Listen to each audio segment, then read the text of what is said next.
Radio active तत्व तो होती है, लेकिन इसमें रेडियो एक्टिविटी नहीं पाई जाती है। S35 बैक्टीरियोफेज में S35 रेडियो एक्टिव तत्व तो होती जरूर है, लेकिन रेडियो एक्टिविटी नहीं पाई जाती है, क्योंकि इनकी प्रोटीन कार्ड क्या हो जाती है, अलग हो जाती है। मतलब प्रोटीन कार्ड सुपरनेटेंट के रूप में पाई जाती है और प्रोटीन कार्ड में ही S35 पाई जाती है। ठीक है, सुपरनेटेंट के रूप में S35 तो है, लेकिन रेडियो एक्टिविटी नहीं पाई जाती है। रेडियो एक्टिविटी केवल सुपरनेटेंट के रूप में पाई जाती है, वो भी प्रोटीन के कार्ड में जो अलग हो जाती है। क्लियर। दूसरा, इसमें जो बैक्टीरियोफेज है उसमें P32 नामक रेडियो एक्टिव तत्व होती है। ये रेडियो एक्टिव तत्व उनके शरीर में हमेशा मौजूद होती है, मतलब अलग नहीं होती है। और इसमें कहना चाहिए रेडियो एक्टिविटी पाई जाती है, चाहे तीसरी पीढ़ी हो, चाहे चौथी पीढ़ी हो, चाहे पांचवी पीढ़ी हो, चाहे कोई भी पीढ़ी हो। इसमें आगे चलकर अगली पीढ़ी में अलग हो जाती है, जिसके कारण रेडियो एक्टिविटी नहीं पाई जाती, केवल सुपरनेटेंट के रूप में पाई जाती है, वो भी प्रोटीन के कॉट में। तीसरा, जब सामान्य कल्चर मीडिया में कहना चाहिए कल्चर करते हैं, तो इसमें भी दो बैक्टीरिया है, क्योंकि इसका भी बैक्टीरिया इसमें लाए थे और इसका भी बैक्टीरिया इसमें लाए थे। तो इसमें कहना चाहिए जो P32 वाले जो बैक्टीरियोफेज होते हैं, इसमें कहना चाहिए रेडियो एक्टिविटी पाई जाती है। और जिस बैक्टीरिया में कहना चाहिए S35 नामक रेडियो एक्टिविटी होती है, ये रेडियो एक्टिव तत्व प्रेजेंट तो होती जरूर है, लेकिन रेडियो एक्टिविटी इसमें नहीं पाई जाती है। क्लियर। तो इसके आधार पर हर्शे एवं चेज नामक साइंटिस्ट ने निष्कर्ष करके ये बताया कि एक पीढ़ी से दूसरे पीढ़ी, दूसरे पीढ़ी से तीसरे पीढ़ी में जो जाते हैं, तो वास्तव में कौन सा पदार्थ है, तो ये बताए कि वो डीएनए ही पदार्थ है। तो यहां पर वृद्धि करती है ई कोलाई, S35 P32 संलग्न हो गया, तो एक पीढ़ी से दूसरे पीढ़ी आता है, उसमें भी ये P32 चली जाती है, S35 चली जाती है। तीसरे से चौथे, चौथे से पांचवे, पांचवे से मान लो 10वें, तो 10वें पीढ़ी में भी P32 प्रेजेंट होती है। तो इस P32 को कौन सा पदार्थ है जो एक पीढ़ी से 10वीं पीढ़ी तक ले गया, वो पदार्थ क्या है, डीएनए ही है, जो ट्रांसडक्शन के माध्यम से एक पीढ़ी से दूसरे पीढ़ी में ले जाता है। क्लियर। तो इससे यह सिद्ध हो गया है कि डीएनए क्या है, आनुवांशिक पदार्थ है, जो आनुवांशिक गुणों को, आनुवांशिक सूचनाओं को एक पीढ़ी से दूसरे पीढ़ी में क्या करता है, इसको ले जाने का कार्य करता है। क्लियर। समझ में आ रहे हैं ना। ये दोनों महत्वपूर्ण हैं। मोलिकुलर बेसिस ऑफ इनहेरिटेंस, आनुवांशिकी का आणविक आधार। डीएनए आनुवांशिक पदार्थ है, ग्रिफिथ का प्रयोग और हर्शे एवं चेज का प्रयोग। क्लियर। इसके बाद हम लोग आगे पढ़ेंगे डीएनए। डीएनए का फुल फॉर्म क्या होता है, deoxyribo nucleic acid, deoxyribo nucleic acid. ठीक है जी।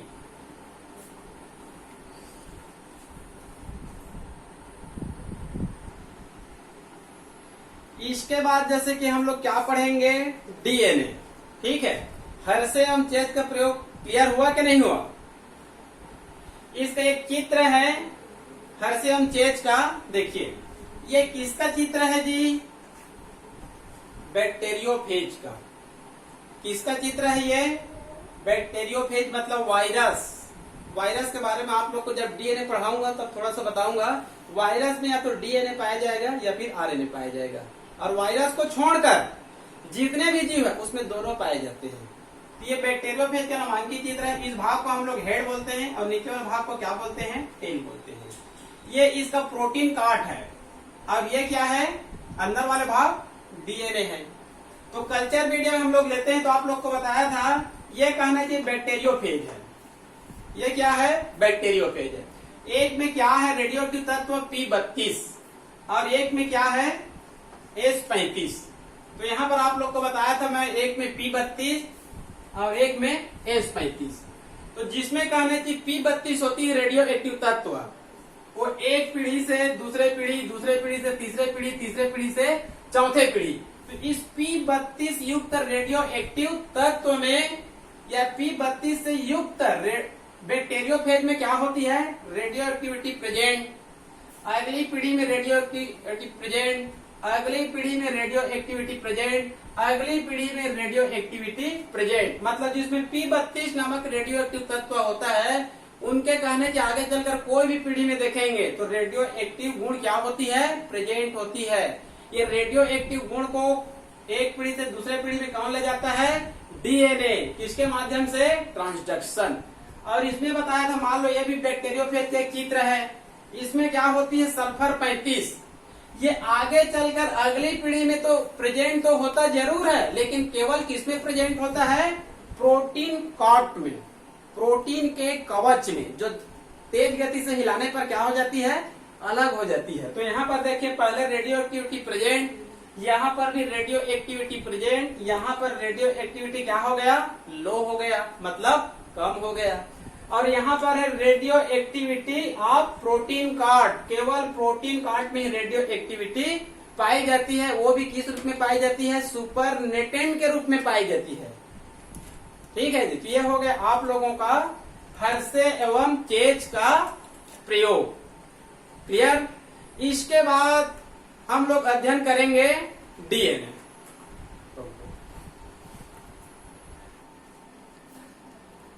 डीएनए, डीएनए का फुल फॉर्म जस्ट अभी आप लोग को बताया था मैं, deoxyribo nucleic acid, deoxyribo nucleic acid.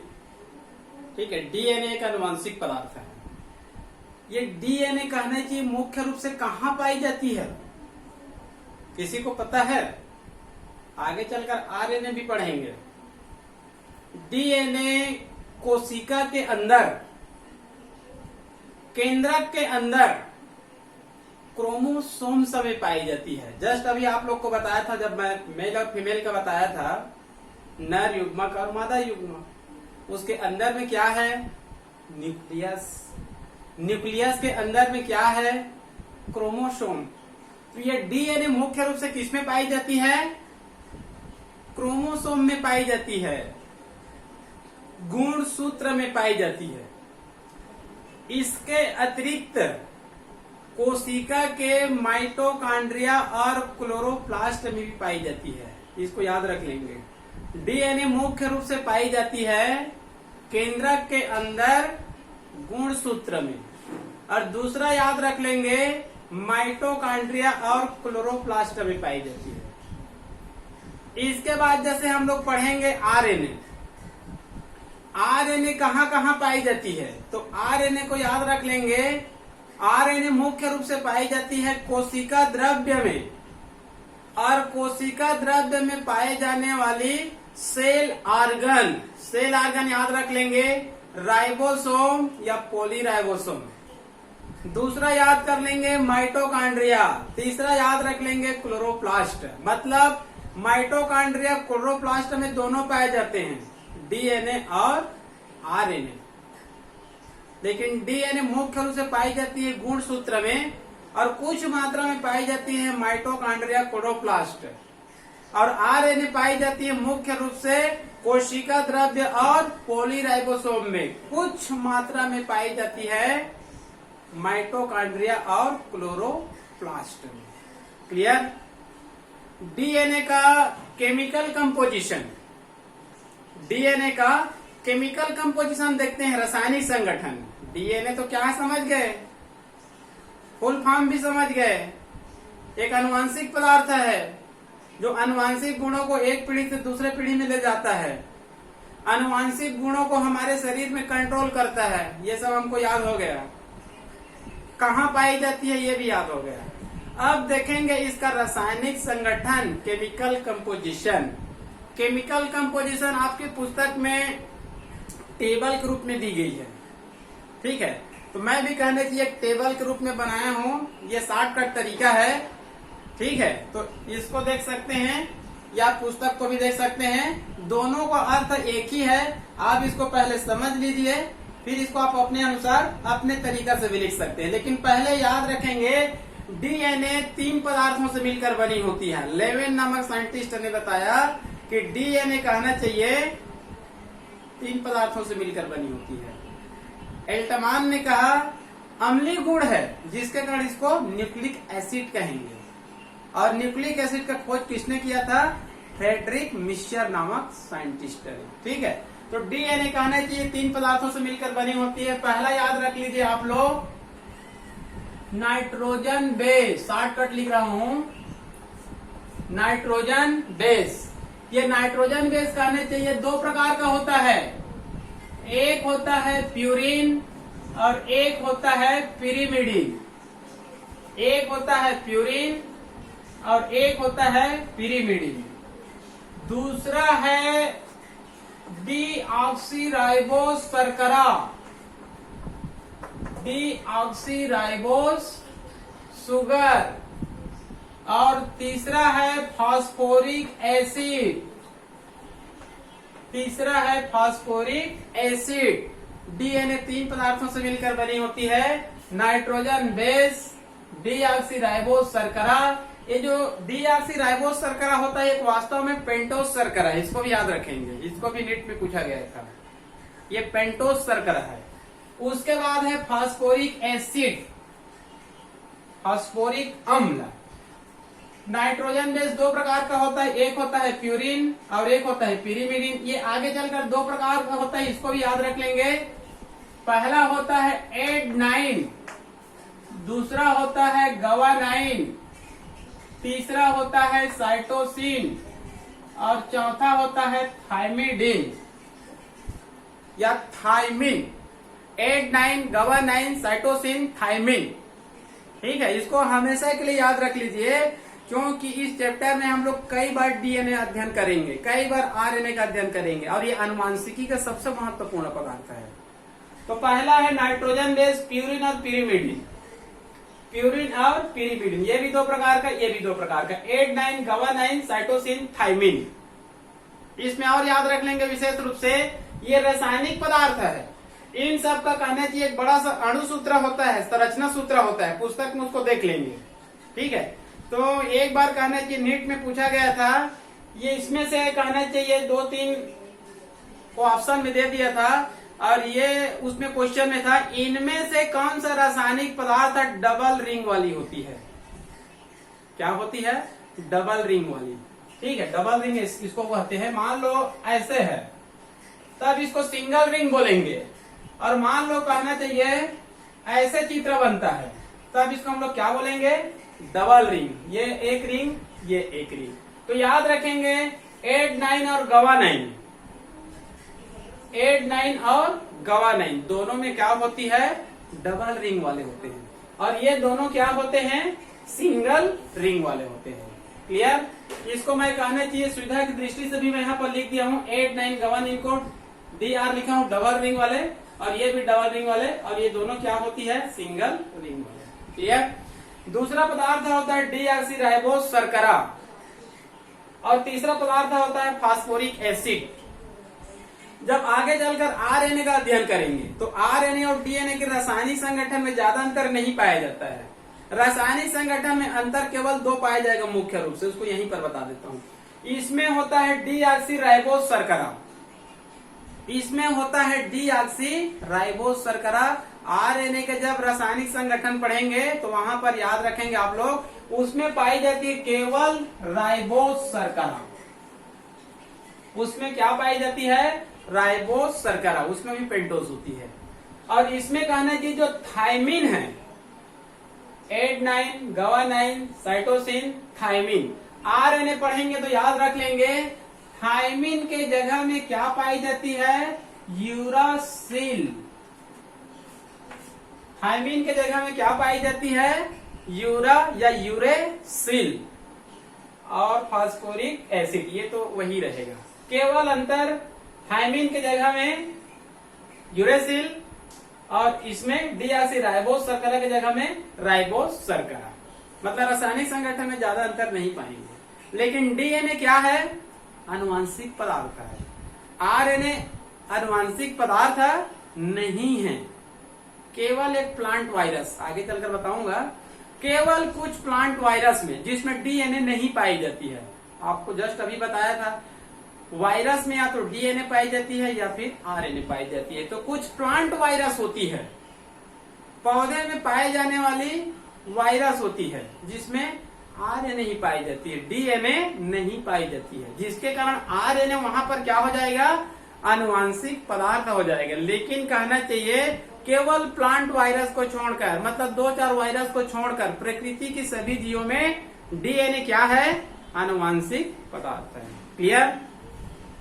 ये हो गया आप लोगों का डीएनए। डीएनए का मैं केमिकल कंपोजिशन बता रहा हूं, ठीक है जी। देखिए, ये बना होता है 3 पदार्थों से मिलकर। एक है नाइट्रोजन बेस और दूसरा है डीऑक्सीराइबोस शर्करा और तीसरा होता है फास्फोरिक एसिड। 3 पदार्थों से मिलकर बना होता है। एक होता है नाइट्रोजन बेस और दूसरा होता है डीऑक्सीराइबोस शर्करा और तीसरा होता है फास्फोरिक एसिड। क्लियर? तो देखिए, नाइट्रोजन बेस 2 प्रकार का जस्ट आप लोग को बताया था मैं, प्यूरिन और पिरिमिडिन। प्यूरिन और पिरिमिडिन वहां पर भी देख सकते हैं, प्यूरिन और पिरिमिडिन।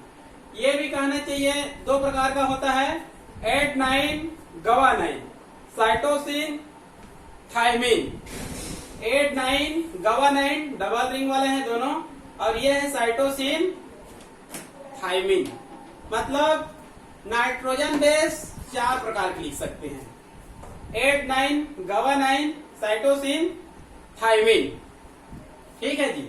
अब उसके बाद देखिए, जो नाइट्रोजन बेस है 4 प्रकार का, ये किससे क्रिया करती है, डीऑक्सीराइबोस शर्करा से। ये किससे क्रिया करती है, डीऑक्सीराइबोस शर्करा से। देखिए, ये भी एडेनाइन इससे क्रिया करती है, गवानाइन भी इससे क्रिया करती है, साइटोसिन भी इससे क्रिया करती है, थायमिन भी इससे क्रिया करती है। और नाइट्रोजन बेस डीऑक्सीराइबोस शर्करा से क्रिया करने के बाद किसका निर्माण करता है, न्यूक्लियोसाइड बनेगा। क्या बनेगा, न्यूक्लियोसाइड। तो 4 प्रकार का न्यूक्लियोसाइड बनेगा, एडिनोसिन, गुआनोसिन, साइटिडीन, थाइमिडीन। नाम से रिलेटेड है, ये एडेनाइन है, गवानाइन, साइटोसिन, थाइमिन। तो एडिनोसिन, गुआनोसिन, साइटिडीन, थाइमिडीन, ये न्यूक्लियोसाइड बन गया। 4 प्रकार का क्या बन गया, न्यूक्लियोसाइड। ये जो न्यूक्लियोसाइड बना हुआ है, यहाँ पर और लिख दिया सुविधा की दृष्टि से, ये जो न्यूक्लियोसाइड बना हुआ है 4 प्रकार का, ये किनसे क्रिया करती है, फास्फोरिक एसिड से क्रिया करती है। किनसे क्रिया करती है, फास्फोरिक एसिड से, H3PO4, H3PO4 इनसे क्रिया करती है और आगे चलकर क्या बना लेती है, न्यूक्लियोटाइड। पहले बनती है न्यूक्लियोसाइड और आगे चलकर बनती है न्यूक्लियोटाइड। तो यहाँ पर 4 प्रकार का न्यूक्लियोटाइड बनेंगे। ये है एडिनिलिक एसिड, गवा या गुआ निलिक एसिड, साइटिडिलिक एसिड और थाइमिडिलिक एसिड। एसिड एसिड लगाना है इसमें, एडिनिलिक एसिड, गुआ निलिक एसिड, साइटिडिलिक एसिड और थाइमिडिलिक एसिड। तो यहाँ पर 4 प्रकार का क्या बन गया, न्यूक्लियोटाइड बन गया। ठीक है जी। अब ये जो न्यूक्लियोटाइड है केंद्रक के अंदर बहुत अधिक संख्या में बनती है, हजारों लाखों की संख्या में बनती है, लाखों क्या मिलियन बिलियन में पाई जाती है ये। ठीक है। तो ये जितने भी न्यूक्लियोटाइड है एक दूसरे से जुड़ती जाती है, एक दूसरे से जुड़ती जाती है और बना लेती है पॉली न्यूक्लियोटाइड। पॉली मतलब बहुत अधिक। ये न्यूक्लियोटाइड एक दूसरे से फास्फोडाइएस्टर बॉन्ड्स से जुड़ती जाती है। इसको याद रख लेंगे, फास्फोडाइएस्टर बॉन्ड्स से जुड़ती जाती है। इसको भी एक बार नीट में पूछा गया था। ये न्यूक्लियोटाइड फास्फोडाइएस्टर बॉन्ड्स से जुड़ती जाती है, जुड़ती जाती है, जुड़ती जाती है और बहुत अधिक संख्या में बन जाती है, तब इसको बोलते हैं पॉलीन्यूक्लियोटाइड। एक बार पूछा गया था नीट में ही, हमारे शरीर में या डीएनए में कितने पॉलीन्यूक्लियोटाइड पाई जाती है। तो अनुमानतः अलग अलग जीवों में अलग अलग होती है, अलग अलग जीवों में इनकी संख्या अलग अलग होती है। तो मानव में किसी पुस्तक में लिखा है 3 बिलियन, मिलियन नहीं, 3 बिलियन। चावल में इनकी संख्या कम होती है, गेहूं में कम होती है। तो एक बार मानव डीएनए में न्यूक्लियोटाइड या पॉलीन्यूक्लियोटाइड की संख्या पूछा गया था, तो इनकी संख्या होती है 3 बिलियन के आसपास। क्लियर? और सभी पॉलीन्यूक्लियोटाइड मिलकर लास्ट में क्या बनाती है? डीएनए बनाती है। क्लियर? ये कहने से क्या हो गया? ये सब डीएनए का रासायनिक संगठन। जब आरएनए का अध्ययन करेंगे आगे चलकर, ये सब यही रहेगा, केवल अंतर पाया जाएगा आपका यहाँ पर जो थायमिन में और ये डीऑक्सीराइबोस शर्करा में। आगे चलकर बताऊंगा, लेकिन थोड़ा सा बता देता हूँ। जैसे मान लो इसको हम लोग 1 मिनट के लिए आरएनए का रासायनिक संगठन मान लेते हैं। आरएनए का मानेंगे तो वही होता है 8,9 गवानाइन साइटोसिन। थायमिन के जगह में क्या रहेगा? यूरासिल। तो यहाँ पर क्या लिख देंगे? यूरासिल, यूरेसिल जो भी। और यहाँ पर डीऑक्सीराइबोस शर्करा के जगह में इसको लिख देंगे, राइबोस शर्करा को लिख देंगे। किसको लिख देंगे? राइबोस शर्करा को लिख देंगे। और ये इनसे क्रिया करती है और उसमें भी क्या बनेंगे? न्यूक्लियोसाइड बनेंगे। तो ये 3 तो नाम एक ही रहेगा, एडिनोसिन, गुआनोसिन, साइटिडिन। इसमें थायमिडिन के जगह में क्या हो जाएगा? जब यूरासिल रहेगा तो यूरिडिन हो जाएगा। इसके जगह में क्या हो जाएगा? थायमिडिन के जगह में यूरिडिन हो जाएगा। मतलब 4 प्रकार के उसमें भी न्यूक्लियोसाइड बन जाएंगे। उसमें भी जो 4 प्रकार के न्यूक्लियोसाइड बनेंगे वो भी आगे चलकर किससे क्रिया करेंगे? फास्फोरिक एसिड से। तो उसमें फास्फोरिक एसिड से क्रिया करेंगे तो तीनों समान रहेगा, ये अंतर हो जाएगा। इसमें थायमिडिलिक एसिड है तो उसमें हो जाएगा यूरिडिलिक एसिड, यूरिडिलिक एसिड। और यहाँ पर यूरिडिन। और बाकी सब क्या रहेगा? रासायनिक संगठन समान रहेगा। डीएनए और आरएनए का रासायनिक संगठन समान रहेगा, केवल 2 अंतर को याद रख लेंगे। एक कहना चाहिए थायमिन के जगह में यूरेसिल और डीऑक्सीराइबोस शर्करा के जगह में राइबोस शर्करा को। लेकिन डीएनए रासायनिक आनुवांशिक पदार्थ है और आरएनए आनुवांशिक पदार्थ नहीं है, केवल प्लांट वायरस को छोड़कर। क्लियर? आगे है बेस पेयर, क्षारों का युग्मन। बेस मतलब क्षार है और पेयर, पेयरिंग मतलब युग्मन, जोड़ी बनाना। तो आप लोग इसको हमेशा दिमाग में बैठा लेना। यहाँ पर 4 प्रकार का कहना चाहिए नाइट्रोजन बेस है, 8,9 गवानाइन साइटो